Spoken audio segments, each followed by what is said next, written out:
Descubrí que mi esposo me mantuvo en la pobreza falsa durante 12 años para obligarme a cuidar a su madre enferma, pero después de entrar a su caja fuerte secreta, me enteré de que soy millonaria y él acaba de recibir una orden de desalojo de mi propia casa. Elena, ¿qué diablos haces aquí? El grito de Marcos rebotó en las paredes de madera podrida del cobertizo como un disparo. Me quedé helada. El metal de la caja fuerte, frío y oxidado, se sentía como hielo quemándome las yemas de los dedos. El olor ahí dentro era insoportable, una mezcla de humedad, veneno para ratas y ese aroma rancio a papel viejo que se queda pegado en la garganta. Mi corazón no latía, golpeaba. Golpeaba contra mis costillas con una fuerza que me hacía doler los pulmones. Te pregunté qué haces aquí, Elena. Aléjate de esa caja. Ahora. Su voz ya no era la del esposo encantador que todos en el pueblo admiraban. No era el arquitecto estrella que daba discursos sobre la ética y la estética en el club Rotario. Era una vibración gutural, peligrosa. Un animal protegiendo su presa. Me giré despacio. Mis rodillas crujieron sobre el suelo de tierra y acerrín. Marcos estaba de pie en el marco de la puerta, recortado contra la luz del atardecer que teñía el jardín de un naranja sangriento. No podía verle los ojos, solo la silueta tensa, los hombros rígidos, la mano apretando el marco de la puerta con tanta fuerza que los nudillos le blanqueaban. Marcos, yo, solo buscaba las tijeras de podar, mentí. Mi voz salió pequeña, quebrada, una sombra de lo que solía ser.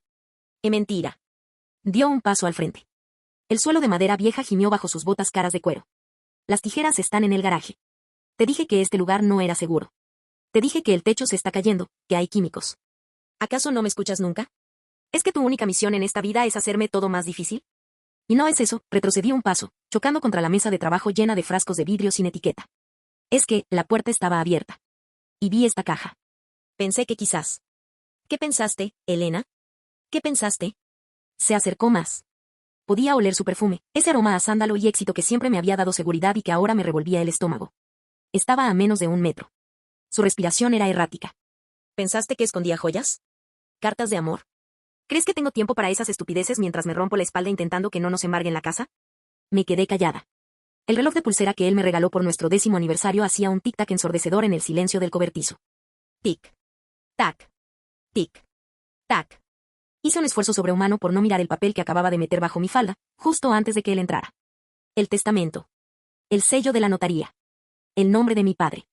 Lo siento, susurré, bajando la cabeza, fingiendo la sumisión que él llevaba años cultivando en mí. Tienes razón. Estoy nerviosa. La demencia de tu madre me tiene agotada. No duermo bien. Marcos exhaló un suspiro largo, exagerado, como si cargar con mi existencia fuera el sacrificio más grande de la historia de la humanidad. Se pasó una mano por el cabello perfectamente peinado y su expresión cambió. En un segundo, la fiera desapareció y volvió la máscara. El hombre razonable. El hombre que me protegía. Elena, su voz bajó de tono, volviéndose aterciopelada, manipuladora. Ven aquí. Me rodeó con sus brazos. Sentí sus manos grandes presionando mi espalda. Hace 1 año, ese abrazo me habría dado paz. Hoy, sentí que me asfixiaba una serpiente. Mis manos, escondidas entre nosotros, temblaban tanto que temía que él pudiera sentir la vibración a través de su camisa de lino. Sé que es difícil, murmuró en mi oído. Cuidar a mamá es un trabajo de tiempo completo. Por eso necesitamos vender esta casa, Elena. Necesitamos ese dinero. Estamos en las últimas. El banco no va a esperar más. Si no cerramos el trato este mes, terminaremos en la calle. ¿Entiendes eso? ¿Entiendes por qué me pongo así de tenso? Lo hago por nosotros. Lo hago por nosotros. Esa frase.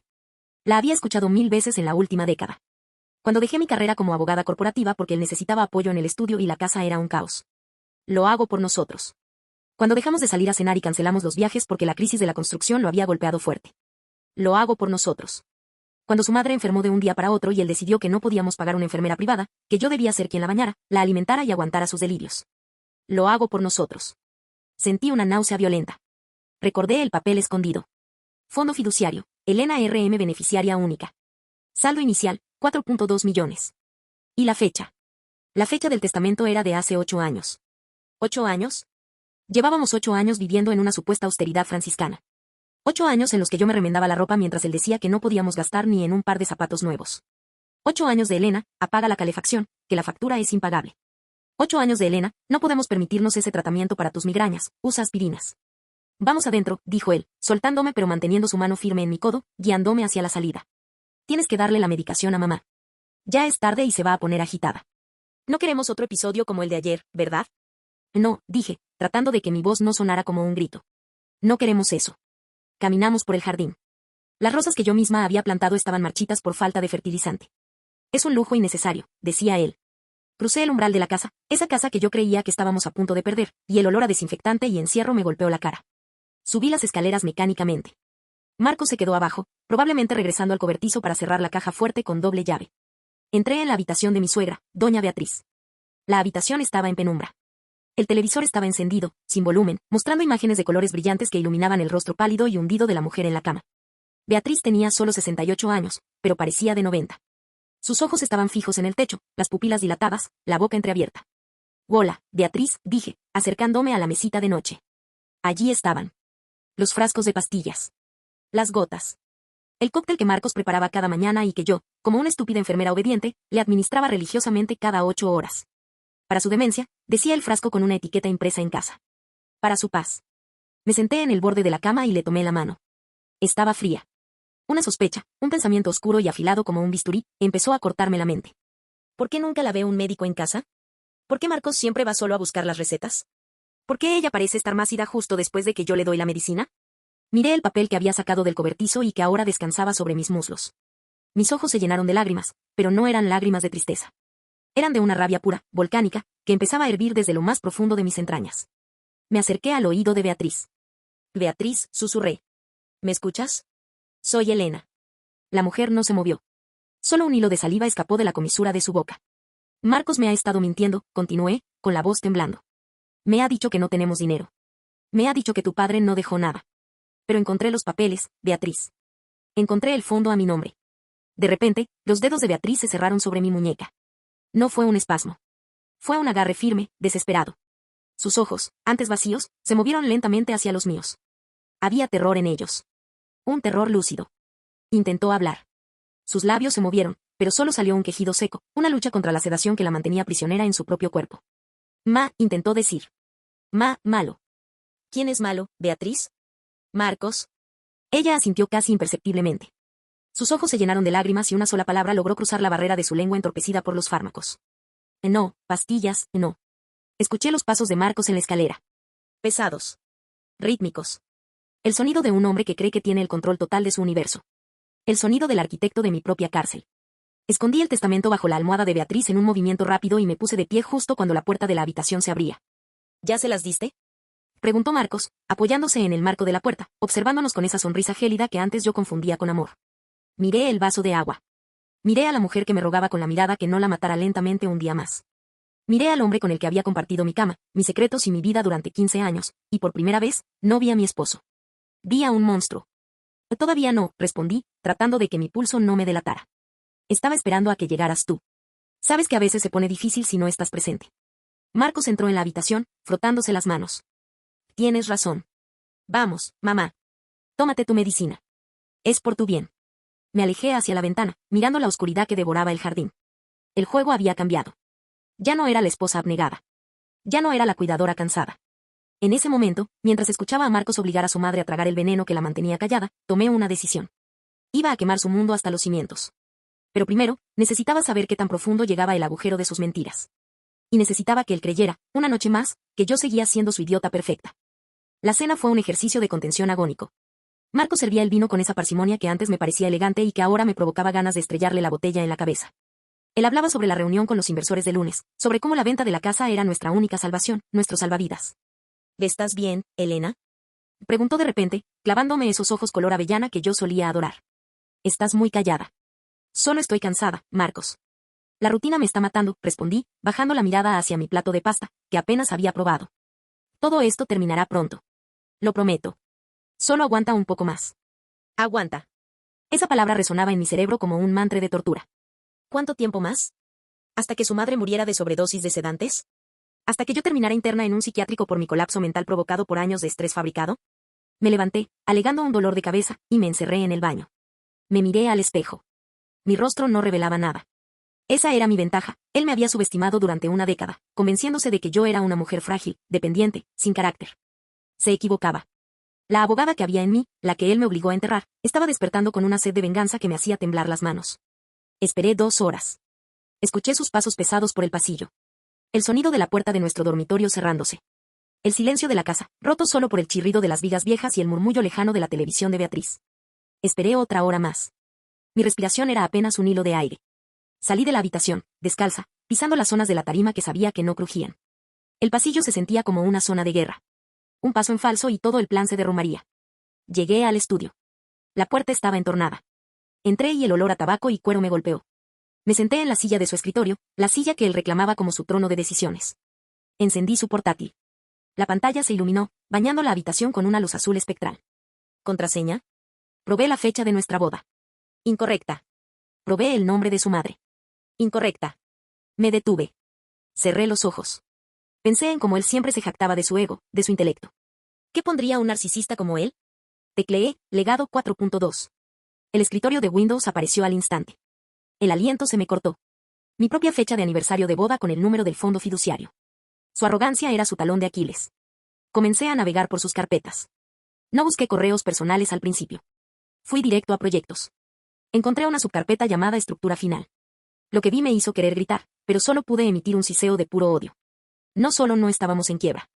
Había archivos de banca privada con saldos que superaban los $10 millones, distribuidos en cuentas en las Islas Caimán y Suiza. Había documentos de propiedad de 2 departamentos de lujo en la capital, comprados hace 3 años. Y, debajo de eso, una carpeta titulada Beatriz. Abrí los archivos. Eran expedientes médicos. Pero no eran diagnósticos de demencia. Eran informes reales de un neurólogo externo al que él visitaba solo, donde el diagnóstico era claro: paciente presenta deterioro cognitivo leve por edad, sin patología degenerativa severa.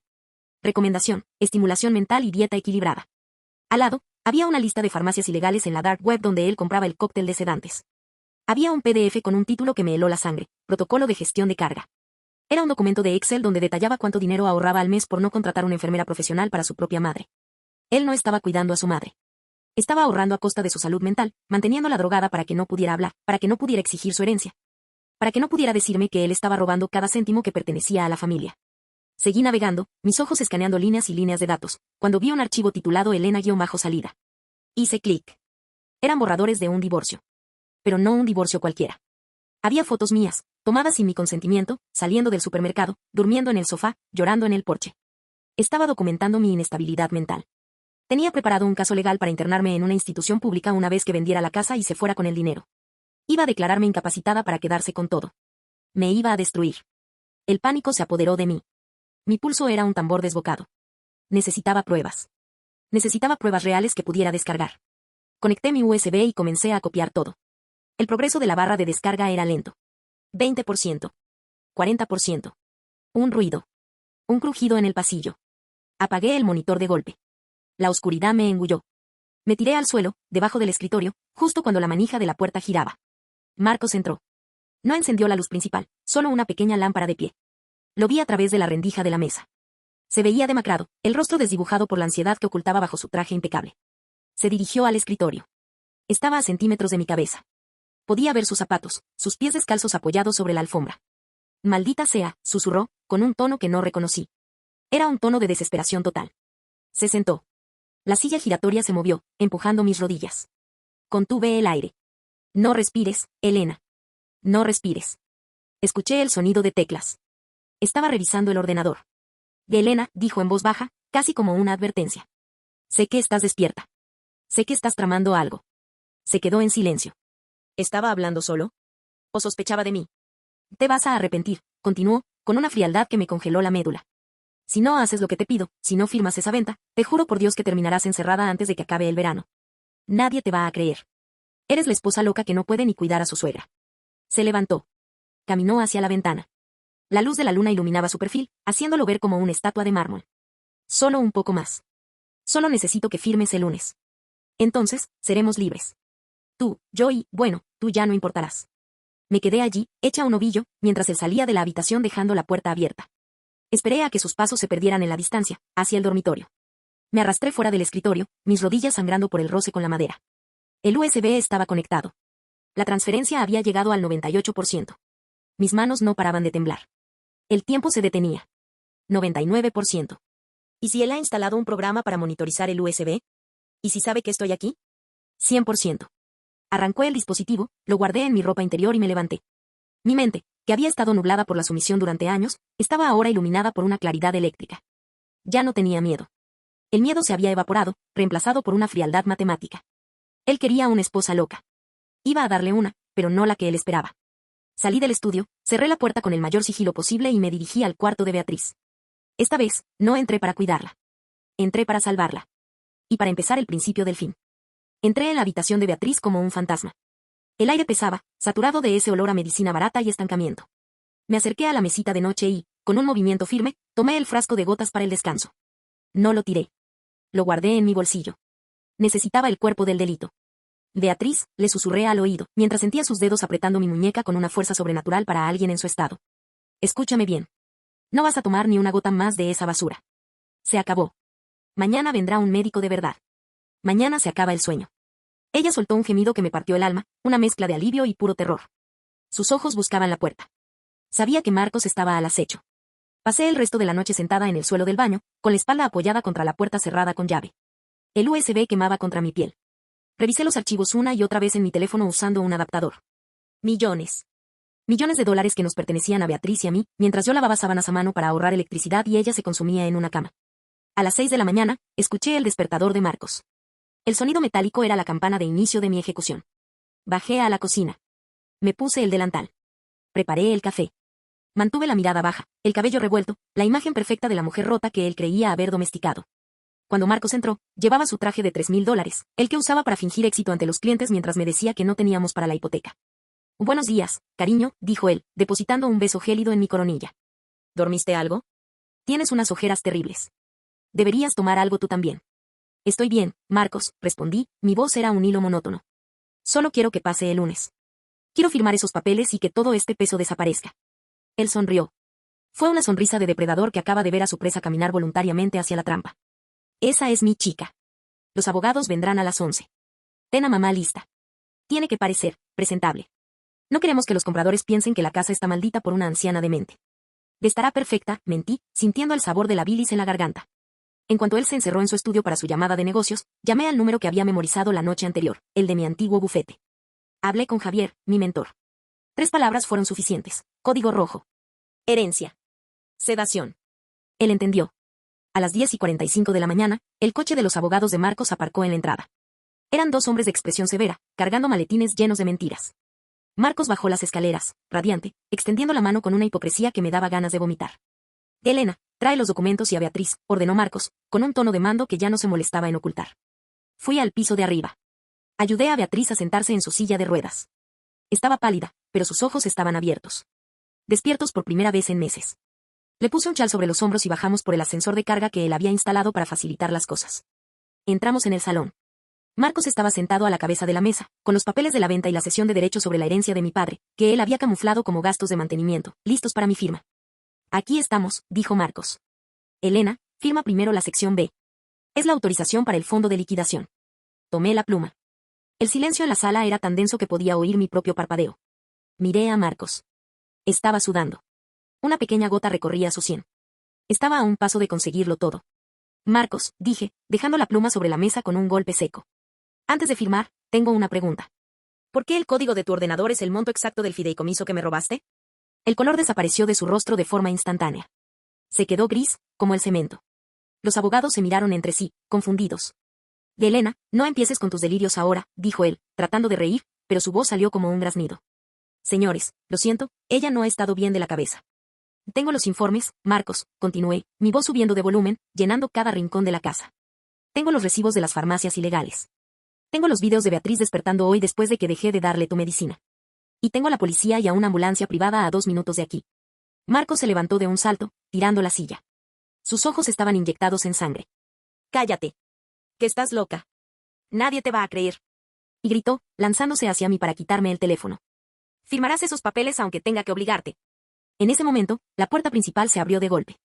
No era la policía. Era Javier, mi abogado, seguido de 2 paramédicos y un notario que no estaba en la nómina de Marcos. Y ella no va a firmar nada, Marcos, dijo Javier, cruzándose de brazos. Pero tú sí vas a firmar una confesión si no quieres pasar los próximos 20 años en una celda por fraude, malversación y abuso de personas dependientes. Tenemos el USB. Tenemos todo. Marcos miró a su alrededor. Estaba rodeado. Miró a su madre. Beatriz, con un esfuerzo sobrehumano, levantó una mano temblorosa y lo señaló. Monstruo, susurró ella. Fue la palabra más clara que había dicho en años. Marcos colapsó. Se dejó caer en el suelo, sollozando, pidiendo perdón, diciendo que lo hizo por nuestro futuro, que el dinero lo volvió loco. No sentí lástima. No sentí nada. Solo un vacío frío. La ejecución fue rápida, pero el daño es eterno. Marcos no fue a la cárcel de inmediato. Sus abogados lograron una fianza millonaria usando el dinero que me había robado, pero su reputación quedó hecha cenizas. Perdió su licencia de arquitecto. El niño de oro de la comunidad ahora es un paria que vive en un apartamento alquilado de una habitación, esperando un juicio que le quitará hasta los calcetines. Yo me quedé en la casa. No porque la quiera, sino porque Beatriz se siente segura aquí. Resulta que la demencia desapareció casi por completo a las 2 semanas de desintoxicación. Ahora ella y yo desayunamos en el jardín. No hablamos mucho. ¿Qué nos vamos a decir? Las dos fuimos prisioneras del mismo hombre por razones distintas. A veces, por la noche, camino hacia el cobertizo. Está vacío ahora. Ya no hay cajas fuertes ni secretos. Solo el olor a madera vieja. Mucha gente me pregunta por qué no lo denuncié antes, por qué no me di cuenta de que mi esposo era un sociópata. La respuesta es simple y amarga. Cuando amas a alguien, construyes tu propia celda y le entregas las llaves con una sonrisa. No hay un final feliz aquí. Hay una mujer de 45 años que tiene que aprender quién es sin un marido que le diga qué pensar, y una anciana que perdió 10 años de su vida en una neblina química. Tenemos millones en el banco, sí. Pero cada vez que miro mi reflejo, solo veo las grietas de una vida que fue una mentira perfecta. Marcos me llamó ayer desde un número oculto. Lloraba. Decía que me extrañaba, que me amaba. Colgué sin decir una palabra. No por odio, sino porque ya no reconozco su voz. Para mí, el hombre con el que me casé nunca existió. Solo existió el arquitecto de mi ruina, y finalmente, yo fui quien demolió el edificio. Si les gustó este viaje, no olviden destruir el botón de like y suscribirse para que no se pierdan el próximo Storytime. Soy Relatos de Reddit, y recuerden, cuiden sus espaldas, incluso de su propia sangre. Nos vemos en el próximo video.